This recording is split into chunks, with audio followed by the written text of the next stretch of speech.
E é no cemitério que você vai encontrar os livros que nunca foram escritos.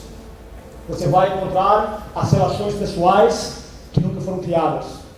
Você vai encontrar as relações comerciais que nunca foram formadas. Você vai falar e vai encontrar os sonhos que nunca foram realizados. Não enterre os seus sonhos com você. Viva intensamente. Amo você, pessoal. Muito obrigado. Muito obrigado.